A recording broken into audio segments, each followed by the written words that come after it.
Hi, I'm Francis Kathambana.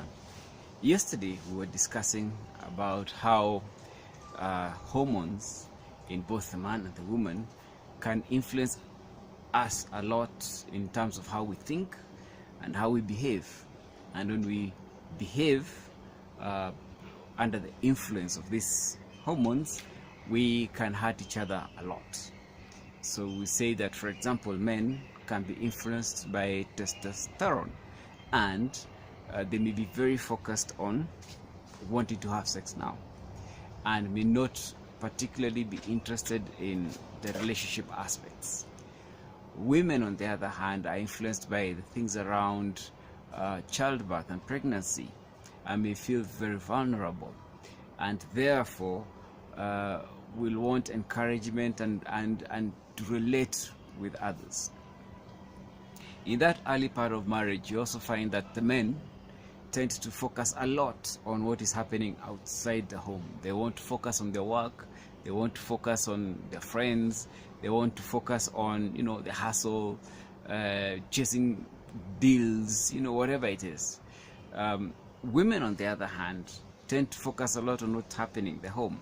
How are the children growing, being able to relate to the kids, making sure the home is, it's a nice, neat place.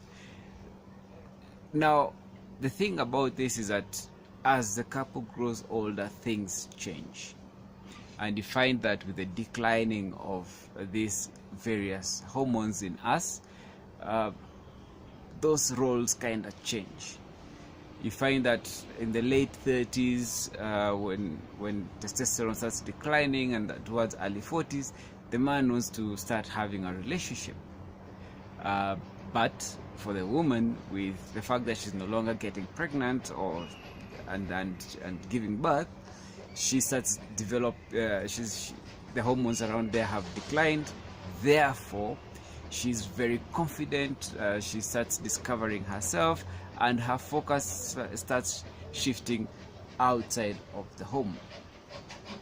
So you remember, for example, that time when the evening classes, you'd go and find they're just full of women who want to better themselves. This is what I'm talking about. Women want to do more than just, at that particular age, they're driven to do more than just to be mothers. Yeah. At that particular point, with the decrease in testosterone, comes a decrease in the libido of a man. Yeah. And on the other side, for the lady, we have actually an increase of libido for them.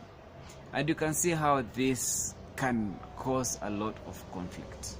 So you tend to hear stories like men complaining, she's never in the house, she doesn't want to do anything in the home. Yeah, she's just always out there with her friends, that kind of stuff. And the women are asking, now this man, he's not the same, he's different, he's no longer the man I used to know, etc. Why is this important again for us? It's always important to know and to be aware that if we have not passed through this stage yet, it's coming. And should we see ourselves behaving in a certain way, then we need to be conscious of why we may think this way or why we may behave this way. The other thing I want us to keep in mind is that we don't have to always be controlled by hormones. We can choose to be different. We can choose not to be hurtful at that particular point. It is our relationship, isn't it? So just keep that at the back of your mind, that you are not just your hormones. You can be a lot more than them. So again, thanks for watching. If you think that this clip or video clip can help somebody out there, please share it with others. And as usual, subscribe, keep watching. I have a lot more things I would like to share with you on how to improve your marriage, and keep smiling. Thank you.